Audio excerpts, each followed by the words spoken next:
Welcome in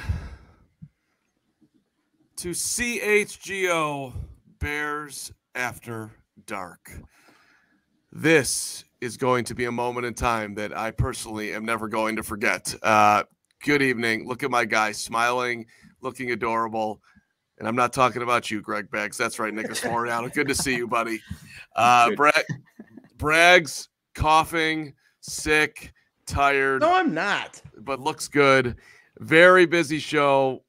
Big news today. Orlando Brown looks like he's not getting the franchise tag. I did not expect that. 27 years old, Pro Bowler, Super Bowl champ, could be a Bear. Matt Verderam, new man at Sports Illustrated, will be joining us at 7:15. Very busy week at the Combine for this crew. Braggs, you've been dubbed the MVP of CHGO for your performance this week. Congratulations. Lots of shout-outs for you. Don't let it go to your head. But I am very proud of you. I know Nick is as well. Here's Nick and I survived the hairiest trophy. Do you really need more Crown after all the crowd you drank in Indy? Yeah, that's true. No, I don't. That's the answer. I mean, it's okay. It's all right. So Nick and I survived the scariest car ride of my life.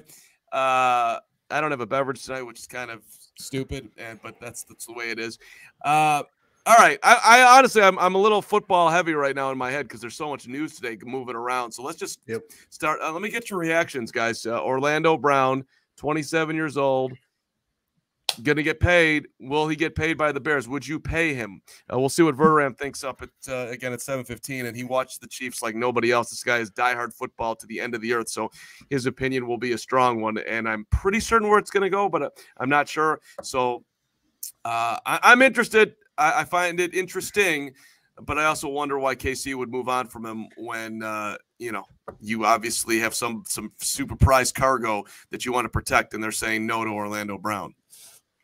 Yeah, Mark, I think if you're the Bears, you have to be interested in a player like Orlando Brown. Like you said, he's going to be 27 by the time the 2023 season starts.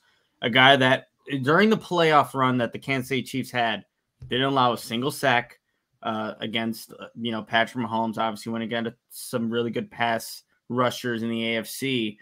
But like you, I'm wondering what's wrong. Because a lot of these players that do hit free agency, that don't get tagged, that don't get re-signed to their teams, there's something, right? So I'm really curious when Matt Verderam joins the show a little bit later, what is it that maybe we're not seeing that Kansas City knows that Bears fans need to also be aware about?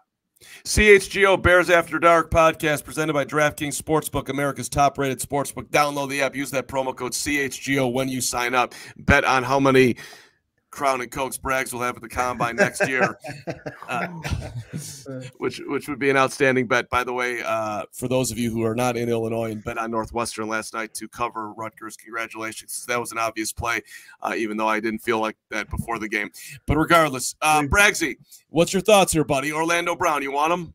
Yeah. I know what Gary Ross, our loyal viewer in the chat's going to say. No. But at the same time, you got to consider it. I understand he's going to come for top dollar. As Adam Hogue has mentioned, on today's show in the afternoon and over the last several weeks, they have a lot of money to spend, and there's not necessarily this may not be the greatest free agency period in history where you have all these players at your disposal to pick from and spend a large amount of cash on. So you might have to break the bank for a couple guys here or there to kind of get up to that salary cap floor. And, is it going to hurt the Bears if they get Orlando Brown? Absolutely not. This is a veteran left tackle that's only going to add to this offensive line that desperately needs some experience. Is he a perfect offensive lineman?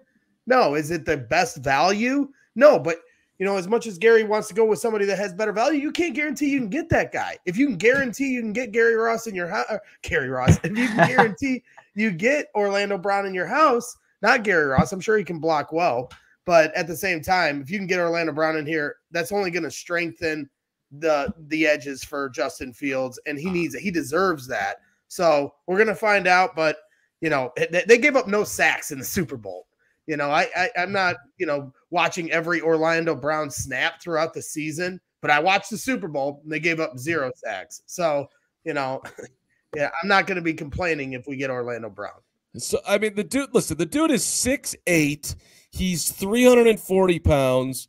For those who are not enamored with him, okay, pass block win rate, 91.8% last year. That's 18th among all offensive tackles. So it puts him in the middle, you know, bottom half of the middle if you want to nitpick it.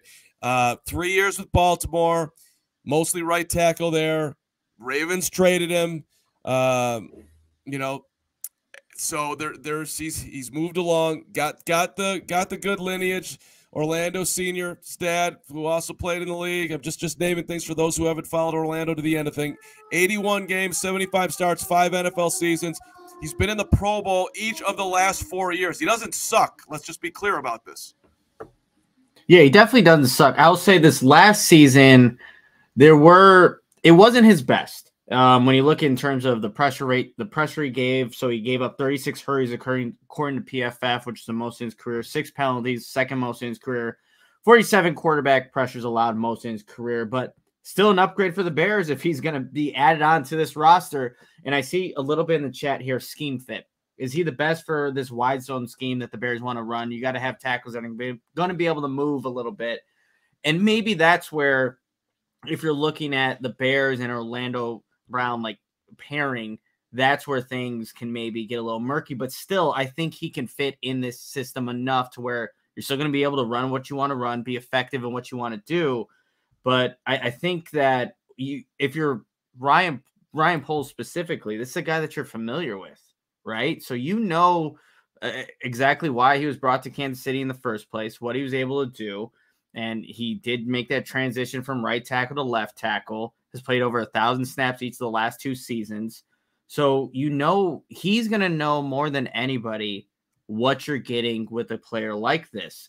So I think that's going to be obviously maybe the big pull for the Bears if they are going to try to acquire a guy like this, because he would be an upgrade over even Braxton Jones, obviously playing, you know, not missing a single snap last season at left tackle. You still gotta, if there's a guy like this in the market, you definitely have to look into it.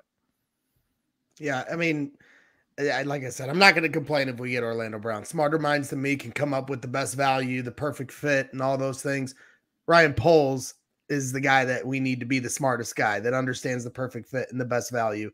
And as people have mentioned in the chat, coming from Kansas City, he knows what Orlando Brown's capable of. You know, I'm not going to overthink it personally. But I understand there's, you know, people that, you know, have a keen eye on this and have their opinions that are strong, and that's fair. But, you know, they have to build off of a team that was completely inept last year.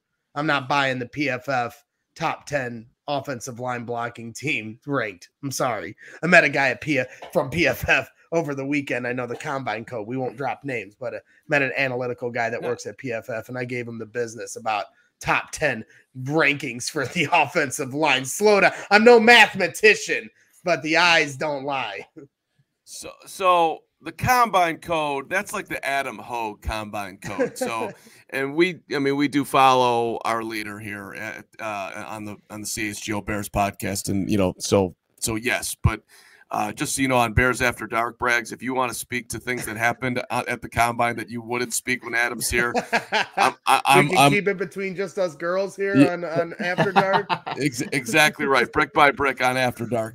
I know that. So Verderam's coming up at 7:15. We'll get to that. We'll get back to Orlando Brown. Are we allowed to say we hung out with him this week? I don't know. You saw Orlando Brown? No. Verderam? Yeah, Verderam. Yeah, we could say we hung out with Verderam. We could say that I could say that I bought Verderam a drink. I don't think that he's going to mind that. And I believe it was an old fashioned ginger and vodka or something weird. I bought that drink on his choice too. Thank you very much. I bought it. Okay? Oh, that's right. You did. I tried to. You did. You did. I tried to, and you're like, no, put it on mine. And I said, yeah, put it on his, because Bragg's, you're just such a generous fellow. Jenny was like, it's not that you spent a lot of money. It was just like you spent a little amount of money in a lot of different places. Well, wait? Hold on. It's business, baby. Wait, did you have to show your credit card to your wife? No, but we, a strong relationship is, you know everything about the expenses coming in and out. We're a team here, Mark. Because I don't follow it, so she helps me. She helps me. It's not like I have to answer. She helps you. I'm just saying, we just make sure we're good with our budget, Mark. That's what you do with the team. Don't you question our relationship over here at the Bragg house. I'm not questioning it. I'm questioning your ability to need someone to follow what you're spending. Aren't you? You are, like, in theory, an adult, correct? No, I'm not. I'm a child pretending to try to be an adult. And I don't think I'm succeeding. I think you're greatly succeeding. MVP Braggs. Hit the like button if you think Greg can be an adult. I got the dad thing down at the very least. Yes, I was on the phone with you when you got back home. That was so adorable hearing you be excited to see your daughter, who I believe was excited to see you as well. Let's see. my guy Simon is the chatter car making a stay with the mic changing colors. Is he doing the podcast from Studio 54? This is it's a hot look today. This mic, by the way, is Nick. Don't you have the same damn mic? There it is. You put it further away because you know how to use these things. This thing's actually, I don't know if I recommend it. Good to see my guy Simon in here. Hey, all right, Braggs, can you cue up one of your training camp videos where you made the company look brilliant? We're busting out training camp videos from 2018. No, you said training camp. I meant combine. You know what I meant. Well, when you say training camp, I mean, there's nothing that gets me more excited. I mean, fire up the Mitch Trubisky training camp videos. We'll get him gassed up again. Did you see that you got radio time today for your question to Peter Skoronsky? Yeah, 670's been real cool. I guess the last like three Thursday, Friday, and today they've been busting out some of the questions that we hear at CHGO, and some of mine as well. We're asking at the combine. So shout out to those guys for spreading the love. I mean, hearing your voice on the radio, seriously, it did so much for me today. There it is. Yeah. Hey, Peter, your grandfather loves the Packers. Do you love the Packers? Because if you love the Packers, I don't want you to be a Bear, Peter. You got to say it in the Schwersky voice. Hey, Peter, your parents gonna disown you if you play for the Bears? Do you not want Skoronsky because he likes the Packers? Are you an No, I'm fine with it. But when he was telling that story, I was like, interesting little wrinkle. So I just thought maybe we'd get a fun response out of it. So I absolutely loved it. I thought it was moronic, and I loved it. The Lombardi story he told was really funny, though, where his grandpa had to hide the ice cream behind his back when Lombardi was walking in because he had to make weight. That was pretty funny. So, but yeah, the most interesting thing to me of the entire weekend, I mean, I enjoyed talking to the wide receivers because I'm obsessed with getting another wide receiver on this team. And I think we certainly will take our bite at the apple with one of those guys. Hard to say which round. But, this whole Carolina Panthers and the trade back situation, you're seeing a lot of, momentum, a lot of smoke, really gathering here just over the last 24 hours and hearing different outlets. Rich Eisen reporting different things. We saw him over the weekend. He's talking to different people, and you're hearing all these different reports that this is building fast. And there is a potential that there could be a trade back even before free agency. There's legitimate chance of this happening, which gets me really excited as a Bears fan. And I think for me, the one that stood out the most, and we were talking about it as soon as it happened, one day when the guys were doing the show, I was like, I'm going to make myself useful. And I go back where the podiums are, and there's Frank Reich, the head coach of the once Indianapolis Colts and now the Carolina Panthers, and their GM, Scott Fitterer. And then after that, it was Chris Ballard of the Indianapolis Colts. And those two teams are like teams everyone's got their eyes set on as trade back candidates. And the Carolina Panthers GM, to me, really spilled the beans in a lot of ways and showed his hand. There's a lot of talk like, oh, they're playing poker, playing a little chess with what they're saying out there. I don't know. If you read between the lines, he talks about them having a salary cap issue. Most of the Carolina beat writers were talking about, hey, they asked a lot of questions about Derek Carr because they had just interviewed him. Now Derek Carr signs with the Saints. The Panthers jumped from plus 500 to plus 125 in Vegas odds to be the team picking number one, in the draft. So they know, Vegas knows a lot, right? So Scott Fitterer, I think, showed his hand with some of the comments he made at his presser today, or on Tuesday, I should say. Now, would it be more advantageous for you to potentially make a trade to move up high in the draft for a quarterback before free agency, so you have a better, clear vision of what you're trying to do? Yeah, I think there's a lot of different options to look at, but that's obviously one of the things you have to look at, because if you want to go that veteran route, that's going to happen a lot earlier, and those guys are gone. So you want to have. That's why we're going to take this week to get all the answers that we need to get. We've talked to a lot of the young quarterbacks here, the ones in the draft here. But yes, I think the next probably 2 weeks is very important. So first of all, the next video that you queue up, you're going to do a lot shorter. In a much better, concise, clear. So yeah, you left me on an island there, man. I'm like, is that a toss? What was that? There's a lot of layers to this onion, Mark. That was the worst toss to a video in the history of CHGO Bears After Dark. Nick, would you agree? We're learning. We're learning. I'll say this: if not for that long amount of silence there, I would have had no idea that was a toss. We went down Braggs. We went into Braggs' head, and we never left. And I loved every minute of it. By the way, there's layers. Derek Carr signs. I got it. But can I redo it for you? No, you can't.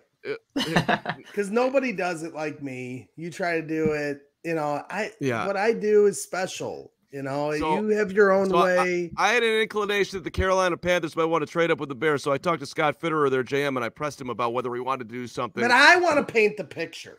No, but the picture. No, you did the that. People tuning in, they want to hear the painted picture, the Picasso. Right, I'm the media. I'm media savvy veteran. You're leader on Bears After Dark tonight, so I was going to take you through it, but that's fine. The point is that Ryan Poles pushed back hard when we talked to him to bookend your point on Fitterer, that they weren't going to be doing anything next week, that they were going to get as much information as possible. So the whole report by Adam Schefter that the Bears would make a deal right now if the price was right. Well, of course they would, but the price was not going to be right next week. And I said that I would, in essence, give $1 million to my favorite charity if I had any money, if that happened. And of course it didn't, and we're sitting here. But he also did say that doing something before free agency is to have clarity, which, the tampering window is over, starts on, or the non-tampering window, March 13th. Free agency starts the 15th.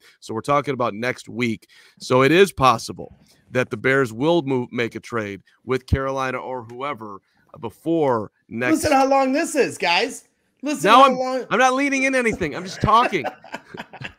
Because there is the second video that I feel, right. Because that one I was just trying to plant the seed to Scott Fitterer, hey, you can trade before free agency. And then the second video has a lot more description with what his mindset is and why it's so ideal to have draft a quarterback for the next 5 to 10 years and how that helps their salary cap and roster building. So we can listen to that one. That was a lot faster. In an ideal world, you always want to draft a quarterback, develop, and then have that guy here for 5, 10 years. You want to have that consistency. It helps for many different reasons. The continuity on your roster, for salary cap reasons. There's so many benefits to drafting and developing. That is the right route to go.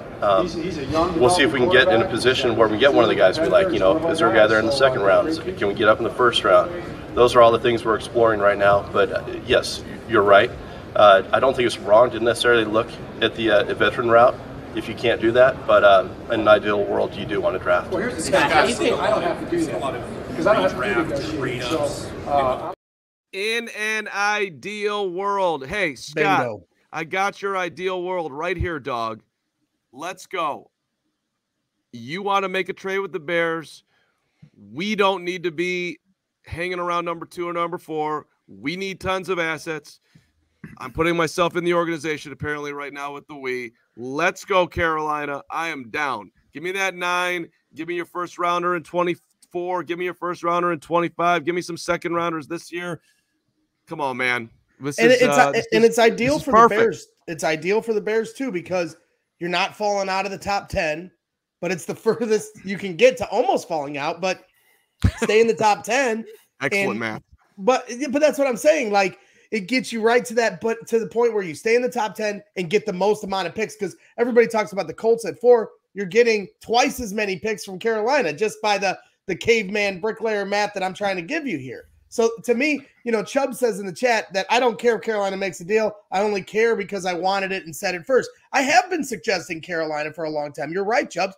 And it's not like it's not rocket science here. That makes the most sense. If you just look at what the Bears need, a lot of picks, and you look at what Carolina needs, a young quarterback. They've tried the retreads. They've tried, Baker Mayfield. They've tried Sam Darnold. They've tried all these quarterbacks.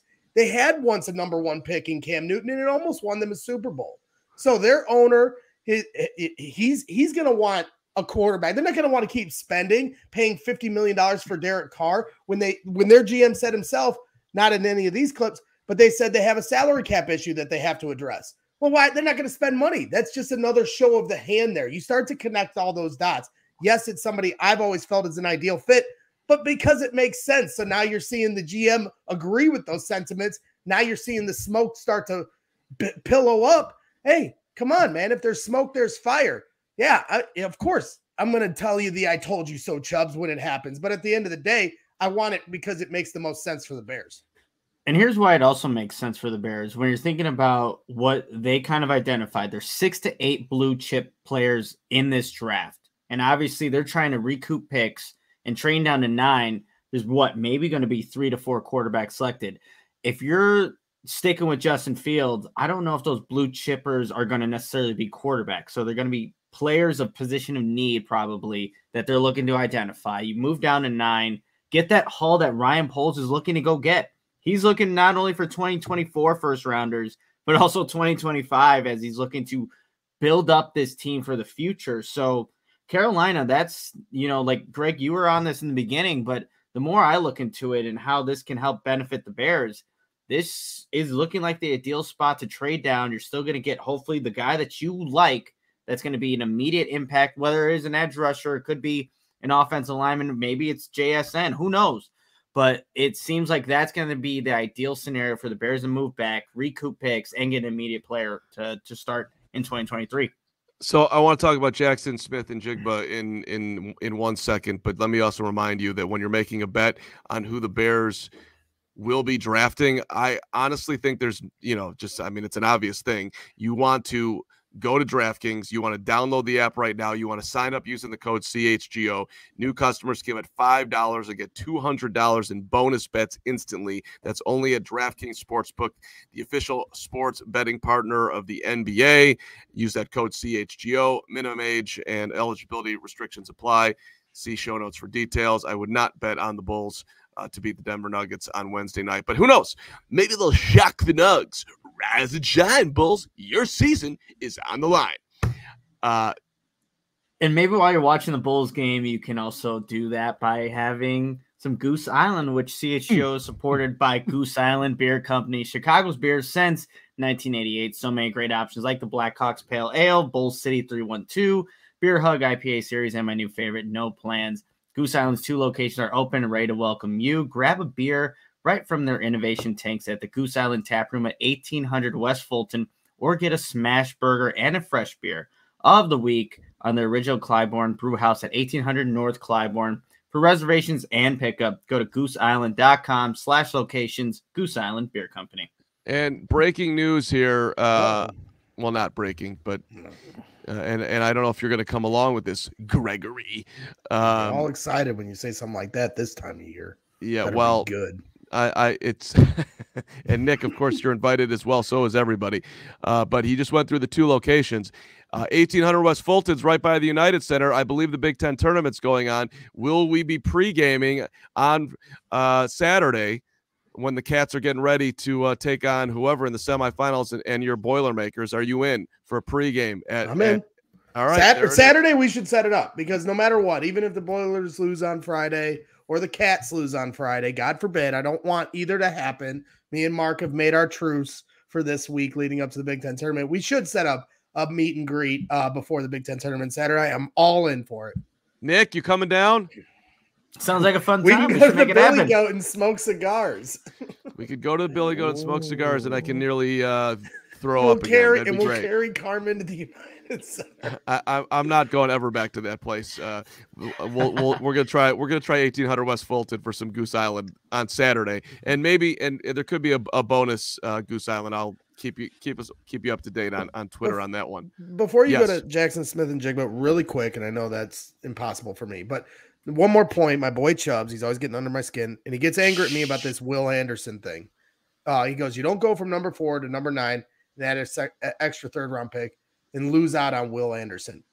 2 points. You go to number 4, you are not getting Will Anderson. He is not going to be there at 4. And I feel very strongly about that. And number 2, Will Anderson may be a very good player. Chubbs thinks he's a generational talent. I push back on that. Regardless, he's a very good player who I'd be excited to have on the Bears. So don't put words in my mouth trying to act like he's not good. But you're pushing all your chips on one guy if you stay early in the draft. And he then has to become a great, all-time great defensive end for the Bears, which is a big deal. Like, it's hard to hit that expectation level. And 2, stay healthy. So those are 2 factors there that it's too rich for my blood. If you follow the analytics, you got to take as many picks as you possibly can. This team has too many holes. They don't have the luxury at this point to push all their chips in on one talent. I'm going to trust Ryan Poles to find talent further back in the draft with more picks. That's it.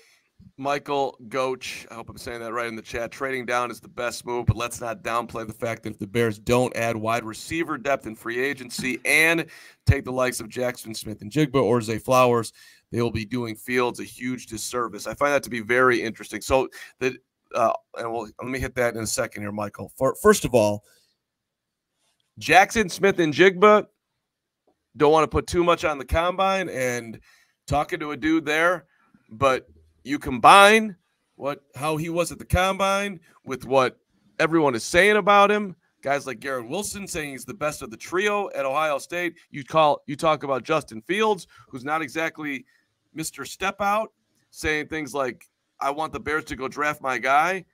I am very interested in the Bears doing something like that if they did trade down to 9 and not necessarily, and maybe signing somebody like Orlando Brown and playing it that way, be an overdraft versus say taking Skoronski or whatever.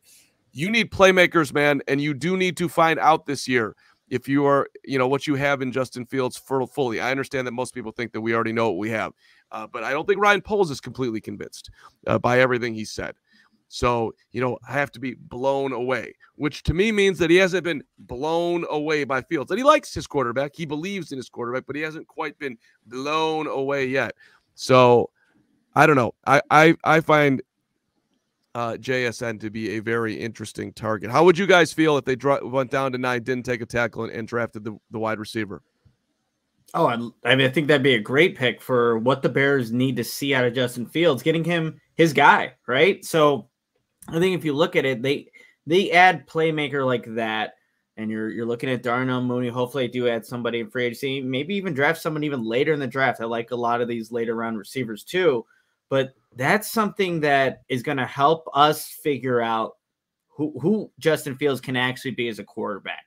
Because even though he might not have the top end speed, he knows how to get open, and that short area burst and quickness that he has is going to help Justin Fields immediately next season. So if you can get a guy like that, I'm all for it. Yeah, I mean, this is a selfish thing for me too, because all I care about is skill players. The meat and potatoes, I don't get as excited for as far as people that I'm like pining over. And I've talked about JSN for a while as well. And, maybe 9 is a little high. I talked with my buddy Shane Marsaw, who certainly knows his thing about this stuff. He thinks 9 is way too high. And there's a lot of people that feel that way as well. At the end of the day, Brian Poles said after the immediate press conference after the season, we are looking to add playmakers. So you know, this team, yeah, they need meat and potatoes. They need a D line. They need an O line. They need a linebacker. But Justin Fields deserves playmakers. So we can find out what Howie Roseman found out about Jalen Hurts when you talk to him, Mark. The only way we're going to find out who Justin Fields is and give him that big payday is to give him the amount of weapons, you know, to make plays with and build him an offensive line. So a lot of needs on this team, but the biggest need is finding out who Justin Fields is for the future of your franchise. Well, and maybe 9 is a slight overdraft, but if you believe what Garrett Wilson and everyone's saying, then it'd be an underdraft if he actually is that, for the record. And you know, when you assuming that the Bears in their trade with Carolina that we are making happen tonight, you know, they're not going to have a pick until the second round after 9. So do you go and get the guy that you want and the guy that your quarterback wants? It's an interesting. I wouldn't bet that happens, but I'm not going to sit there and shit on it. Thank you very much. If they do that come the end of April. Kevin Kellish with a super chat here. One that I actually am interested as well. Nick, been wanting to hear your thoughts on Sam Laporta. Pro Football Focus has him as the highest at breaking tackles for a tight end since they started tracking it. Same size and measurables as George Kittle, too. Also an Iowa boy. Go Hawks. I like Iowa tight ends. Well, it's good reason for that. You're high on Laporta if memory serves? Yeah, no, I like a lot what Laporta can do and how he would complement, you know, what the Bears currently have with Cole Kmet. I was talking to somebody at the Combine who knows a lot about Laporta and said that he'd be a perfect fit for what you want to see, like a 1A, 1B with Cole Kmet. But the breaking tackles, if you're looking to add playmakers for Justin Fields, that can come in the version of a tight end as well, who's also going to be asked to block. You know, the Bears are still going to be run heavy. Like, that's what they still want to build this offense around. But if you can have a guy like that who can also leak out of the backfield and, you know, run the seam route. And if you watch the bowl game, I think it was it Kentucky versus Iowa, where Sam Laporta is just breaking tackles all over the field. It was impressive to watch, almost like Mike Ditka-esque. And I know that's maybe a little hyperbole there, but it was impressive to see. But yeah, you can find maybe a guy like that 3rd or 4th round, probably in the 3rd round. But if you're looking at playmakers, Sam Laporta definitely qualifies. This is a deep tight end group. You know, there was a lot when the tight end availability came around.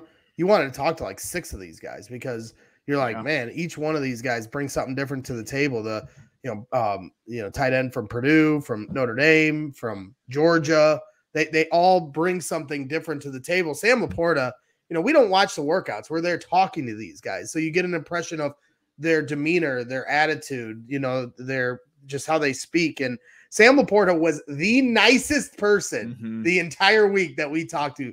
Very soft-spoken, very kind, sweet. Like, honestly, those are like the words like that I was thinking when and it's like when you listen to a guy talk so nicely, you're like, I wonder what his mean streak is. I'm sure he's a playmaker. You watch Iowa a lot more than me, and I know Iowa has a long history of tight ends, but like George Kittle, like this guy, he doesn't have the same, you know, braggadocious, whatever you want to say, this confidence. I don't even know if it's confidence, but just I just wonder his mean streak being that nice. I can't imagine. I can't imagine how it's different on the field. Like he beats you on a play or he runs you over and he's like, you know, being very, very nice to you afterwards. Like he just strikes me as that type of dude, but you know, certainly seemed like, you know, a high character type of guy.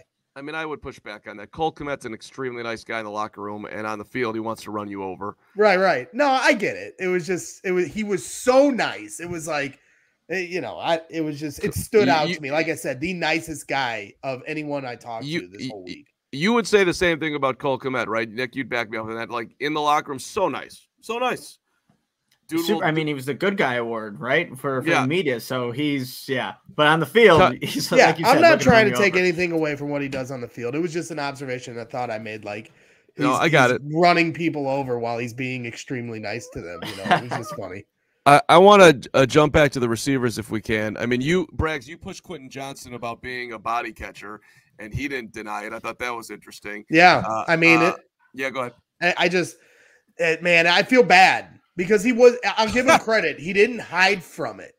I mean, it's the elephant in the room question with him. That's all anybody talks about. So, I had to gear up and ask it to him and see his response. He did not run from it. He addressed it. He said he's working on it. He's catching a couple 100 balls a day from the jugs machine. But the fact that he admitted this flaw, you talk about Jackson Smith and Jigba, or another guy that stood out to me, Jordan Addison. He was one of the guys that I came away so impressed with just speaking with at the combine. And I think we all understand he has a lot of talent being a high projected wide receiver, but the Quentin Johnson thing, it was a red flag. And I hate saying that because he didn't run from the question, but the fact that he's admitting this flaw, I don't know if you're going to be wanting to risk a pick in the top 10 for a guy that's admitting a pretty major flaw that you got to have. Yeah, he's running away from people in college and he's bigger than everybody on the field. But in the pros, it's a lot harder to run away from people. You can't catch everything with your body. You got to catch with your hands. You need to catch those 50-50 balls in the end zone when you're a big target like that. And when he's saying, I'm still working on it, well, that doesn't scream top 10 pick to me. Yeah, it was an interesting response, but I mean, listen, it's out there, and he's not going to – I almost enjoyed the fact that he was, yeah, okay, cool. By the way, I'm still ranked as the #1 wide receiver on most people's draft board, so I'm going to be making a lot of money. So whoever thinks that, there's clearly enough people out there who think that I do a lot of really good things. I want to shout out my guy Rob Schwartz, by the way, who I see in the chat a bunch tonight.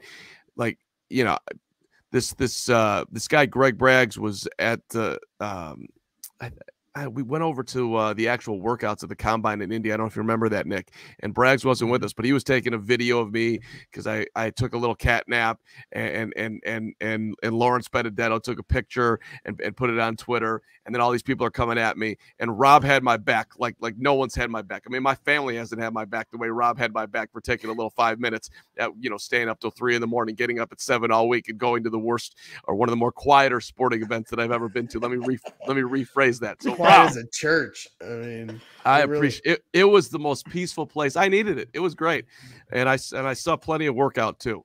So, and by the way, as much ball busting as I do with you, Mark, I didn't post the video.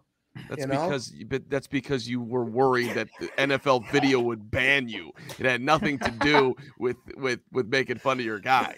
You were worried that you were going to lose your credential. I thought you were going to leave that out, No. There's no leaving out on Bears After Dark. This is an After Dark show. That's right.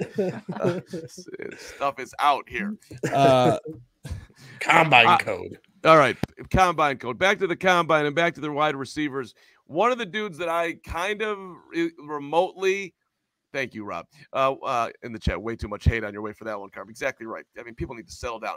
But so let me throw another receiver that I enjoyed talking to. Zay Flowers, Boston College, in the top 5 on most people's draft boards.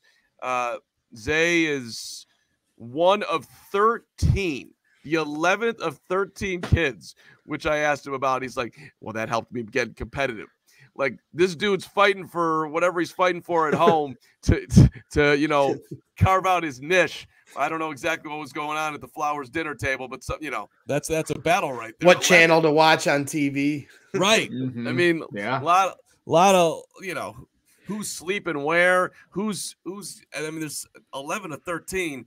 I'll take that level of competitiveness right out of the womb, coming right to the Bears. He's an interesting name.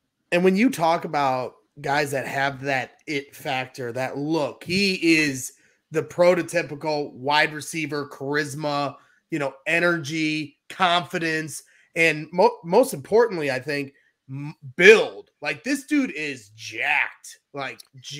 And I know, Mark, you put a lot of, emphasis on this when you talk to different guys in the locker room, like who's putting a lot of work in the weight room and working on their craft. This dude is chiseled. His shoulders are freaking jacked. And I look at that as a big, sign that this dude's going to work his ass off. And he's a playmaker. Corey Wooten is extremely high on him. Steve Smith, there's a video you can watch on Twitter where he talks about this is the guy. I take a lot of stock in what Steve Smith says. He's not somebody that holds back any punches. He'll mess with the guys. I've seen him mess with guys that played on Carolina on the practice field. So he's not afraid to rip you apart if he don't think you're the guy, and he likes Zay Flowers. That's enough for me in a lot of ways.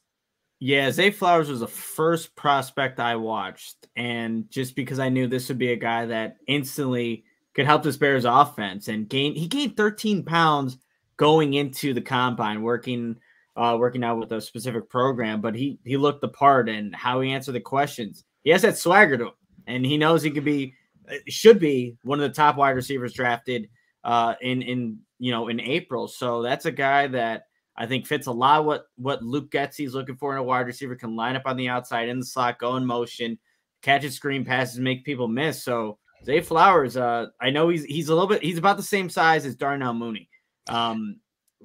And he's more jacked than Darnell Mooney. He is definitely more jacked. And, actually with the 13 pounds, he's probably now heavier than him. But, Mooney's he does a lot of things for the offense. Mooney's like, the wide receiver that played for the Philadelphia Eagles for so long, right? Like physicality-wise, Deshaun Jackson. This dude is like Steve Smith as far as, like, yeah, he's as tall, the same height. But you talk about build, it's a totally different level. I mean, you'd be able to, Nick, probably speak to better like how he breaks tackles and things of that nature, but he strikes me as a guy that ain't going to shy away from contact. Mooney is probably 150 soaking wet coming out of the shower. Flowers is 182. I mean, and I get it. I've seen some of the pushback because he's Mooney-like, but I've also, a lot of people are into Zay because he gets open, and I think everybody's into the fact of Justin Fields getting more, having more options. By the way, I'm getting a text right now. How would you guys feel about Dick Vitale being on Bears After Dark? I would feel great about it because then I can talk about Purdue some more. All right, I'm gonna work on this. Dickie and I have a little bit of a relationship. Not to flex myself here. That's a flex. He's texting me right now. Dickie V's Super 16 Basketball Bash, which is coming up, and I love Dickie V, who's doing everything he can to raise money to fight cancer. www.v.org/super16. So I'm giving him a mention here, and I'm going to try to get Dickie on the show. Dickie V, who, I mean, man, that spirit at 80 plus right now is just enormous. And so, yeah. All right. Hit the like button if you want to see Dickie V on CHGO Bears After Dark talking some March football. Madness Bears After Dark. We can do that. We could put him on the Wednesday show. I said March Madness. That'd be a good show. Dark. I don't care. You can put, it's your guy. It's our company. You do whatever you want. I was just throwing out suggestions. Hey, listen, we could put him on the regular show. We could put him in a million different places. But March Madness special. Sure, why not? Let's party. Let's go. All right.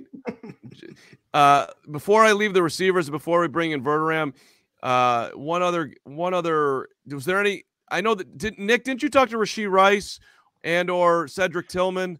I talked to Cedric Tillman. He talked to Rashee Rice. That was Will who talked to Rashee Rice. Rice. Apologize. Yeah, okay. No, you're good. Rashee Interesting was name. Wide receiver I didn't get to talk to either. Unfortunately. And is there any late round targets you want to throw out there?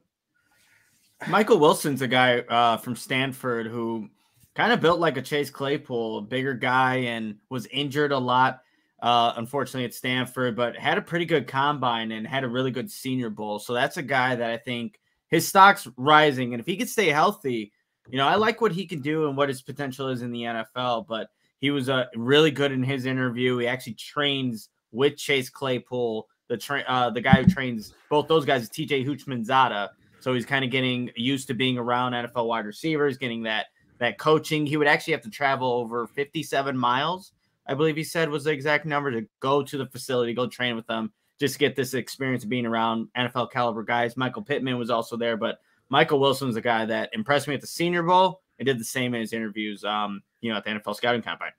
And then somebody I spoke with, that had a lot of that same kind of swagger, like we're talking about with Zay Flowers, was a Senior Bowl standout Tank Dell. I'm not exactly sure where he's projected to go in the draft. Nick, do you have any insight into that? I think he's going to be more of a day 2, day 3 guy. Right. So if you're talking pretty small. Right. So if you're asking about later round guys, like I think this is certainly somebody you have to consider. Same kind of demeanor, swagger, confidence, that vibe you feel with a lot of wide receivers that I've met throughout the years at training camps and otherwise. He has that vibe. And I asked him straight up, because when you go to the combine, you got all these podiums set up. It's just like Super Bowl row with the podiums. They're all right next to each other, and it's a popularity contest. You have 200 people around the most popular one, and then the next one has like 4. And I asked Tank Tell, do you think people are sleeping on you? And he gave a pretty stern look, like, yeah, I do. So that's somebody I'd like with a chip on their shoulder, has a lot of talent to play for the Bears. All right, my guy Matt Verderam, Sports Illustrated, formerly of FanSided, going to join us in our second. He's the biggest Chiefs expert going, so we'll get some Orlando Brown. And he also always brings the energy, just like the ComEd Energy Efficiency Program, which is committed to helping families and businesses in the communities we serve save money and energy. ComEd offering that free facility assessment can help you find energy-saving opportunities. So this is what we're going to do. We're going to save you some money. We're going to put more energy in the world. We're going to do this quickly. Within 3 to 4 weeks, you're going to get a report. It's going to detail the energy efficiency projects that you can have at your home. They're going to start working out immediately, and all of a sudden, you're going to have more dough in your pocket. All you got to do is go to ComEd.com/poweringbiz. ComEd.com/poweringbiz. You got nothing to lose here. This is all free facility assessment. If you're not into doing things online, call them 855-433-2700 or send them an email, business@ComEd.com, business@ComEd.com. I got to tell everybody real quickly about Game Time. It's the hottest new ticketing site that makes it easier than ever to score the best deals on tickets to sports, concerts, and shows. Ever dreamed of sitting in a seat that you never thought you could? 50-yard line, courtside, behind home plate, floor seats at a concert. It's possible with the Game Time app. The biggest last-minute price drops can be found in the seats you thought you could never buy. You won't find a better deal this season on Bulls tickets, Blackhawks tickets, if you really want to go, because Game Time is created by the fans, for the fans, and guarantees the lowest price. And if you love CHGO, then you'll love the Game Time app. The best way to support us is by buying your tickets through the link in the description. Join over 15 million people who have downloaded the Game Time app and score the best seats to all your favorite events. All right, we apologize. Blacklift said, just choked on it. I just choked on a blueberry. What the F was that? With the E. It's our thing. All right, let me bring in my guy. I started working with him back in 2015, and he just got the bump up to Sports Illustrated. He put it on Twitter today. Congratulations to Matt Verderam, who, I got to be honest, Braggs, you know a lot of football. Nick, you know a lot of football.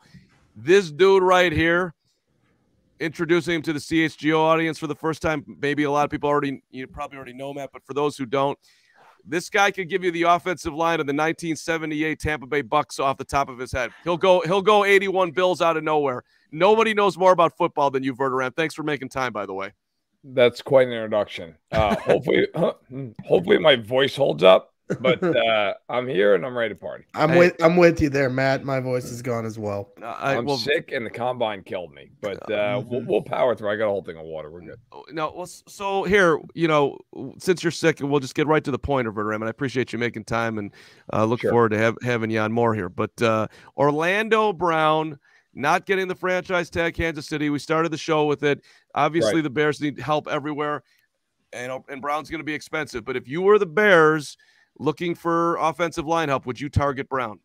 Yeah, because of a few things. First of all, he's young. He's in his mid-20s. Second of all, he has a bunch of winning experience. I mean, they won the Super Bowl, of course, this year, but even prior to that, he's been on really good teams in Baltimore and Kansas City. And third of all, he's a Pro Bowl left tackle. Look, I don't think that he should be paid at the top of the market. I think he's probably a guy who should be slotted in like the 7th to 10th best left tackle in football, but that's not the way this works. That's not the way any of this works, because when you hit the market and you're a good player, you get paid. And so, no team is going to say, well, you're really worth the 8th most money at left tackle. They're not going to get him then. So, yeah, if I'm the Bears, they have so much cap space, like I would target him, but I would be leery of guaranteeing more than like 3 years, like 2 full, 3rd partial. So Matt, real quickly, I apologize. I was just going to say, so wouldn't you just front load and give him as much money in those first couple years? Yeah, because the Bears have a ton of it. So if I'm the Bears, I would weaponize the cap space.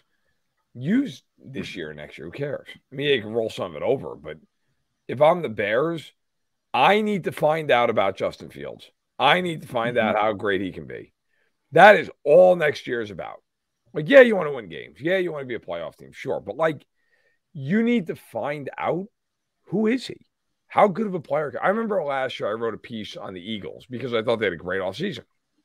And so I reached out to some people in the organization, basically said, look, like, what was the game plan for this whole offseason? Why did it play out the way it did? I was basically told, we need to know exactly how good Jalen Hurts is, but we're not going to know until we support him like crazy. Well, they found out he's pretty good. And now they're set up, right? I mean, now they're going to lose some of these pieces, but they'll fill in around them. They know he's really good. The Bears have to find out, is Fields an athletic marble who's a good quarterback? Or is Fields a great quarterback if he's surrounded by top-end talent? And that is what the Bears need to figure out between the draft and free agency and any trades they make this offseason. Matt, what right now are the knocks on a guy like Orlando Brown? What is, obviously everyone, players that hit free agency hit it for a reason. When you're looking at his game, and what are some of the limitations, or what do you think are the knocks on his game right now? Well, I think the biggest thing is he's not great against speed. So if you get a speed rusher who can take him on the outside shoulder, it's an issue. Now, I will be fair to Orlando Brown and say this. I don't think there's a quarterback in the league that's harder to protect than Mahomes, because Mahomes does so many things that are unorthodox. You will typically teach, okay, 5-step drop, hit your back foot, throw it. 7-step drop, hit your back foot, throw it. Mahomes will take like 10 steps sometimes because he's Mahomes. He gets away with it. He'll do things that nobody else does. So that does create problems, not only just for him, but for Andrew Wiley, the right tackle as well. I think the biggest thing with Brown, he is a very, very powerful guy. I mean, you're talking 365 pounds, excellent run blocker. He's more athletic than you'd think for a guy that size. His foot speed is probably his biggest problem. If you can get a guy who can turn the corner on him, that's when it becomes an issue. But if you have a power rusher, a bull rusher, that's when Brown can really erase a guy. So I would say that I think Brown is a good left tackle. At times, he's a very good left tackle. There are also times that they needed to help him, like considerably in games. Chipping with a back, chipping with Kelsey. So do I think he's a good player? Absolutely. Do I think he's an elite player? Like, he made the Pro Bowl this year. He should not have made the Pro Bowl this year.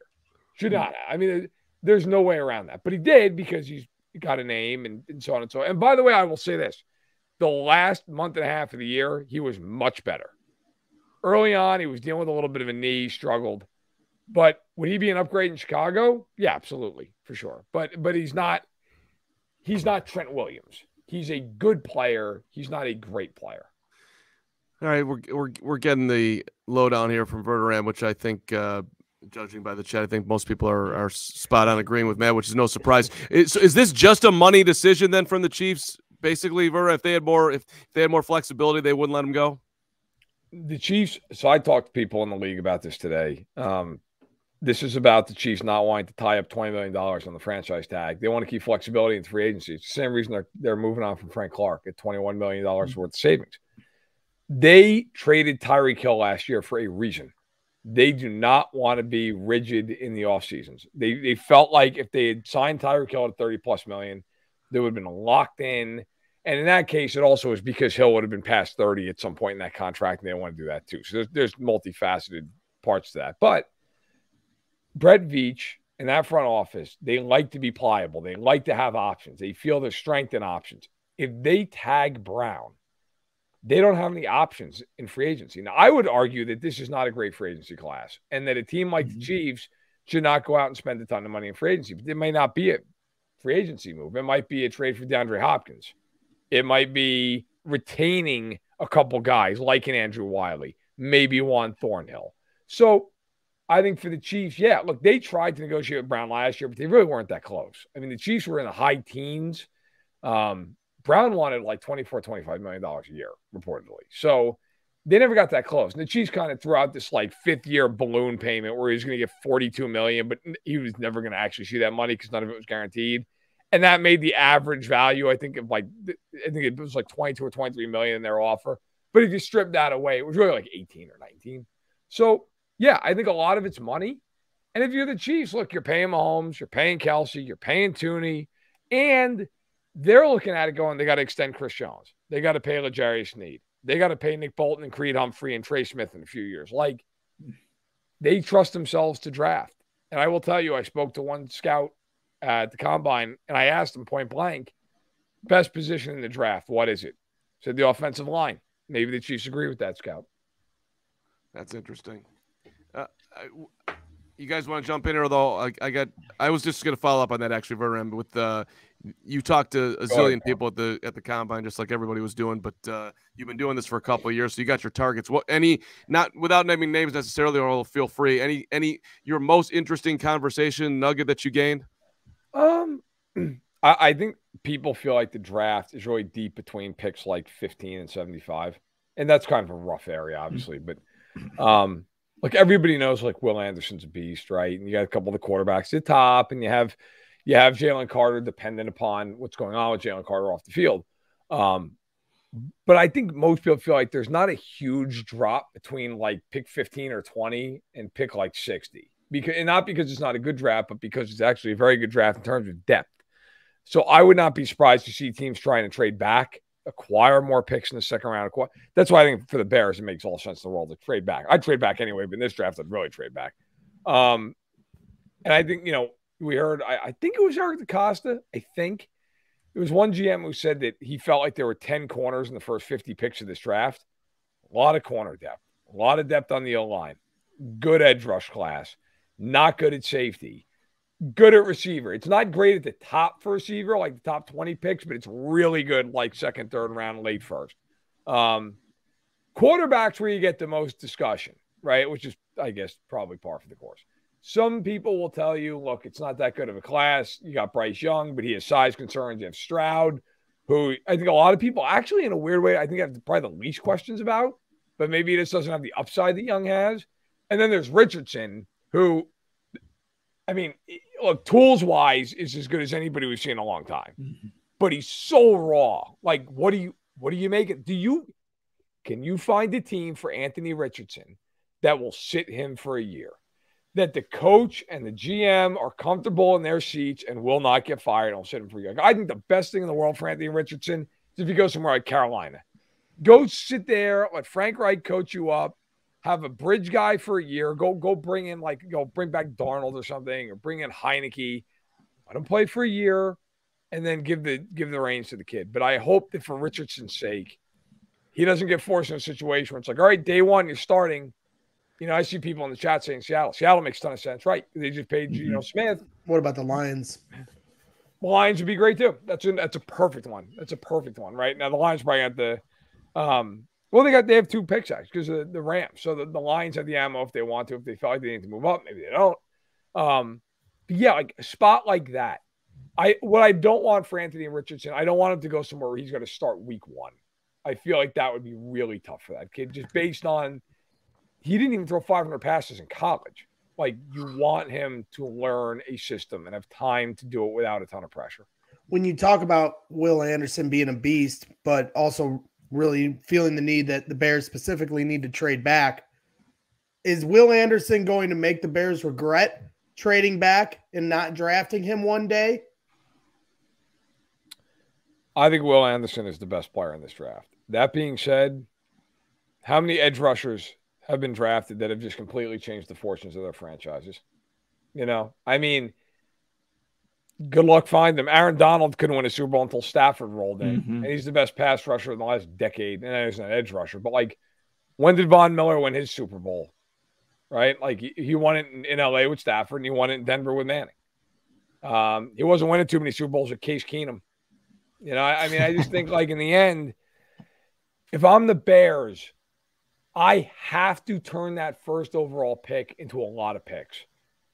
To me, the draft in a lot of ways, and it's not a perfect analogy, but it's like a lottery. I mean, it really is, right? Like, you want as many tickets as you can get. And maybe some tickets, of course, are more valuable than others in the draft. But I think for the Bears, like, I would trade back to 4 and go, all right, look, Colts are going to take quarterback. Texans are going to take a quarterback. Let's say the Cardinals and sit there and take Will Anderson. Okay. Well, dependent upon how you feel about Jalen Carter, then he would be there. If you don't take Jalen Carter, you can take the best player available on the board, whoever that is. And I think if I'm the Bears, I'm fine with that. Like, I'd rather have multiple firsts and plus than Will Anderson. Because here's the other side of this. What if Will Anderson isn't good? What if he stinks and we're all wrong? Then what? Right. And I also think the injury thing is also a factor when you talk about that. I mean, people make the mistake every year of acting like first-round picks are just guaranteed to hit and be Pro Bowlers. They're not. Like, I did a study on this once from like 1994 on. It's like 50% that like that guy in the first round that you pick is even going to make one Pro Bowl in his career. 50%. It's not, people just, hey, does anybody here remember Deion Jordan? Remember that name? Yeah. Nope. See? I don't. Yeah, exactly. Right. Because he was a total bust. And I'm not trying to pick on him. There's a million guys who you could choose from and go, yeah, man, that guy was going to be big time. He was going to be, Golston for the Jets years ago, who was supposed to just be unbelievable. Nope. Never did anything. Like, if I'm the Bears, if I'm Ryan Poles, I want as many bites at that apple as I can possibly get. Well, the Bears are looking for their law of averages when it comes to first-round picks working out. We need to find that 50% here soon. But Verderam's point is just spot on. They're like, look, trying to be the genius in the room. Not that it would be a genius with Will Anderson, but like trying to be like, yeah, I'm positive that this dude's gonna do it. When you're in their position, it's just you're not. No one has a crystal ball. And again, like, what if like what you guys were saying earlier? Well, God forbid, what if he got hurt? He's one player. Like, then what? Right. And also, how effective is your pass rusher if you're down 20 points every game? Who cares? Exactly. But what's he pass rushing? A draw play? I mean, it doesn't matter. As Carm pointed out before we started this, like I grew up a Chiefs fan. I'm a Chiefs fan. I can't tell you guys how many years the Chiefs had Tom Ali and Justin Houston. It didn't matter. Say Matt Castle. Didn't matter. Like, if I'm the Bears, my entire focus, if I'm Eberflus, I'm like, look, I'm a defensive coach. I will get the most out of my defense. I need to build up this offense. I need to build around Justin Fields. And if I don't do that, I have no shot. So, like, that would be my entire game plan throughout free agency and the draft. Bears After Dark, Tamba Hali, when I was in Kansas City, used to conduct his interviews naked. Just to throw that out there. Was a great player. Loved Tamba Hali. That's a flex. He did the air dry. And Anthony Richardson, who you guys were talking about a bunch a second ago, 4.43 40. To Verderam's point, 13 starts in college. Nothing, but known. His history is incredibly interesting. He was in high school and he went to a separate school to learn how to be a fireman, and he was voted the captain on his team. This dude is like a born leader, hard worker. I think Verderam, the way you're talking about him, like, you want to see him go to a team where he'll get to sit, because this guy deserves the opportunity to really hone his craft and find out how good he's going to be, because it seems to me, obviously, the athletic talent is off the charts. So in the right situation, that dude is going to be a stud in the NFL. Yeah, I mean, look, I just think a lot of times we live in a day and age where these quarterbacks in the first round get taken, even sometimes in the second round. And it's like they just immediately got to get on the field. Like, fans don't want to wait. Teams don't want to wait. Coaches know they don't have those, proverbial 3 years, right? And they go, all right, we got to play him. Got to play him right now. I do not want to see Anthony Richardson this year. I don't. I really don't. I want to see him sit for a year, learn an offense, get with a pro-style, coaching staff that can sit with him and can say, okay, look, Anthony, this is a defense you're looking at on this play. And it sounds really rudimentary. College football, go watch these games. It's a lot of spread, and it's one read, and the ball's out. And people might take that as like, oh, you don't think he's smart enough to know what he's looking at? No. Hey, that's any college quarterback coming out. Like, these guys, you think at Florida or at Alabama or Texas, you think they're looking at a cover 2 inverted that all of a sudden on the next play it becomes cover 6 and they're blitzing a linebacker and dropping a nose tackle? Like, that happens in the NFL. Like, NFL quarterbacks take years to figure that out. So I want Richardson in a non-pressured environment to just be able to say, all right, look, I'm going to sit for the year. I'm going to read, I'm going to learn the film. I'm going to learn my own playbook. I'm going to get better at my mechanics. because physically he's incredible. And from all accounts, I haven't spoken to one person who doesn't think he's a great kid. So I think it's all there. I just don't want to see him get ruined and lose confidence because he gets forced into some situations shouldn't be forced into. One of those situations, just thinking about it, like if Indianapolis were to move up, take a guy like him, that's a roster that's ready. You know, they're a quarterback away. They've been, you know, rotating veteran quarterbacks in and out. And, you know, that could be a situation where you think of, like, if he has to go play now, may not be the best ideal situation for a guy like Richardson to go there, even though, again, there is talent there, but, you know, they have higher expectation than a team like Carolina would have. Yeah, I mean, I just think, like, if you go to a place like Carolina, right, like, go sign a bridge quarterback to go with him, and you're kind of good. Like, you can just you can go, okay, fine, that's fine. Like, Frank Wright's going to be there, and you know, like, if you're Scott Fitterer, the GM there, like, you should be good. Like, that's a whole plan you work out with David Tepper. I think you have more leeway there than if you go somewhere where it's like, look, you got to win right now.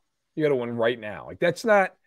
I mean, look at San Francisco and Trey Lance. Now, Trey Lance got hurt. Okay, it's a little bit different, but like, he was supposed to take that job over this year, and it was like, oh, we're going to send Jimmy away. Well, then Jimmy Garoppolo didn't go anywhere, and now you have this weird situation. Then he gets hurt, and then Garoppolo is playing well. Then he gets hurt. Now Purdy is also injured somehow in the worst twist of fate ever, but, like, played well. And I have this weird thing where it's like, if you're the Niners, you can't take a year to watch Trey Lance develop. You're trying to win the Super Bowl. You just gave up half a draft class for Christian McCaffrey. Like, you don't have the luxury to just go, well, let's just take a step back and see how Trey Lance looks. If Trey Lance isn't good the first 2 weeks of next season and Purdy's healthy, he's playing. Like, that's it, man. Got to go. Sorry. Doesn't matter. We gave up 3 first-round picks.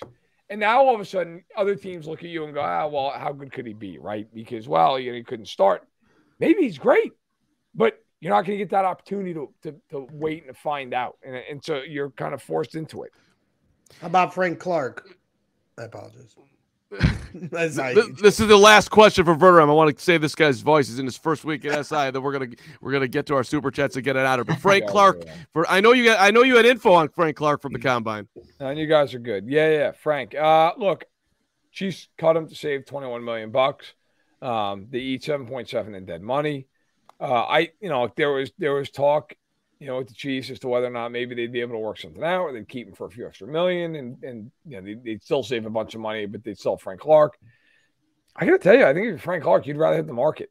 I mean, realistically, look at the edge rushers in free agency.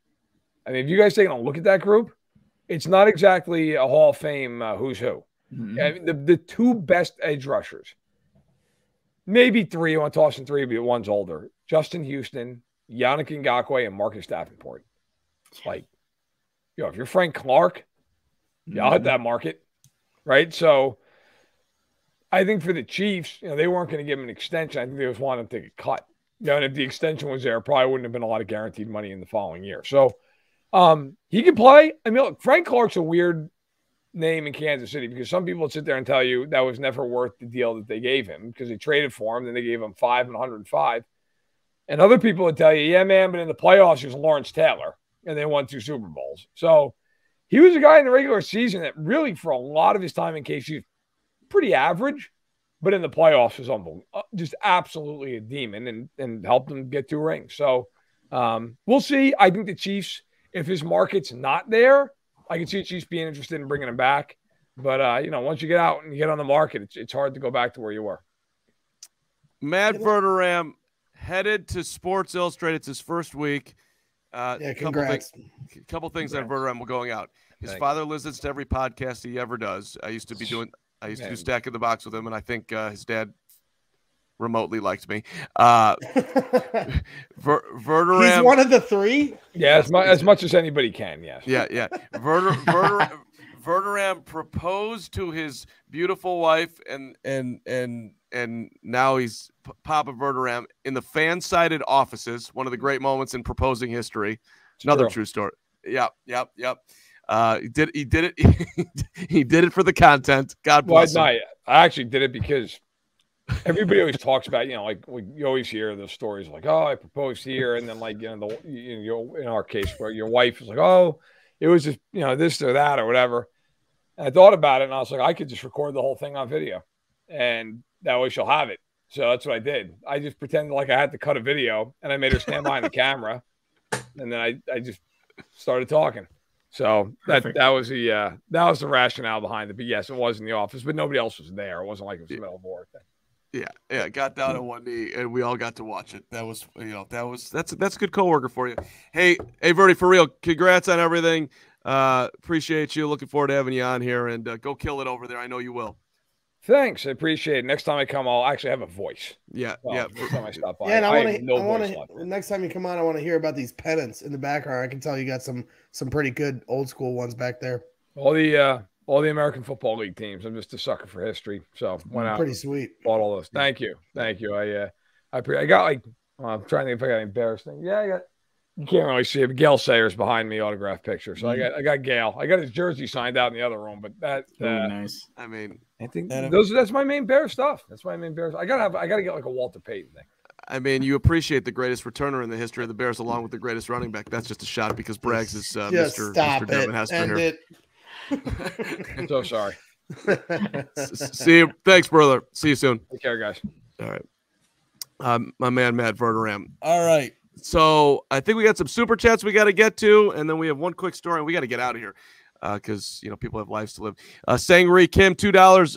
Rap basically said that Brown is heading to Chicago. Okay. The CHGO. Is Rap reporting that CHGO is making a new hire? I didn't. Did you guys see Rap say that? Because I missed it. No. I didn't see it, but we don't doubt our chat. I'll break it on Twitter right now. If he said it, I believe it. All right. Melbourne Bartholomew, $4.99. Zach Kuntz is in my dreams. You want it? That almost feels like a song, right? Dream.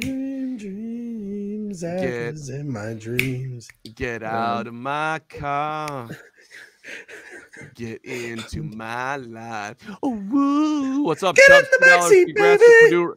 Congrats to the Purdue refs for winning the Big Ten. I mean, it is unbelievable the whistle that Purdue got. The babies, the Illinois babies. ILLINI. We'll see you on Friday at 5:30 if you can get by Penn State, who the Cats couldn't beat at home, which was painful. And somebody on the show was a complete jerk about it. And Nick was just absolutely ridiculous. Terrible. It was terrible. And while Nick and I were risking life and limb to get home, can I just tell one bit, just for those who watched earlier today, at noon, and we're back tomorrow at noon, and we'll continue this Orlando Brown conversation. But I had Nick lives in the suburbs. I live in the city. So I was trying to strategize Metro trains that I could have him drop me off because Lord knows he did not need to drive any further in the middle of the snowstorm. So I had myself getting picked up in the Midlothian Metro. And then but since it took us forever, we were going to miss it by like 3 minutes and I was going to have to wait an hour. So then I found the Metro train at Harvey. Never taken a Metro out of Harvey. So it was a 7:15 train. And as we're pulling up, there's a train coming. It's right alongside us. And I didn't know if that was the 7:15 early or if the train schedule was completely off because of the snow. Here comes this train. So and we're just like, Nick pulls right up. I get out of the car. I'm going to get on this train. I'm going to get home. And I sprint up the podium or to the platform. And the thing just takes off, and I'm by myself on this platform. It's freezing. It's pretty cold. The snow's coming down. No jacket. I'm just praying to God that the 7:15 train's going to come, and having no confidence that it was, but it did. So, Nick, thank you for getting me to the train in Harvey, and thank you to Metro for that 7:15 train arriving, because that was. And Braggs just was texting me the other time. You guys home yet? You guys home yet? I'm at St. Elmo. Frank and Izzy's. I'm at St. Elmo's having a shrimp cocktail, about to hang with Bears personnel. We walked up to St. Elmo. We were going to go to Harry and Izzy's. We walk up. I go, well, the worst we can do is they're going to say, no, let's go ask St. Elmo's. We walk up there. And I was like, you guys got a table by chance? They started looking. I was like, oh, this might actually work. And we got in. So I felt so bad for you guys. I just was, silver lining is you guys got home safe, because really a 6-hour trip in that weather, the odds of you actually getting home safe, not getting caught in some kind of horrific traffic jam for 5 hours is honestly a miracle. So it sucked, but you guys got home safe, and I was very concerned about you guys, so that's why I kept asking. But then once you did get home, I was like, yeah, I just met such and such. So jealous, Greg. So jealous. No, you earned that extra night. You had a great day at the combine. CHGO in general, Nick, it was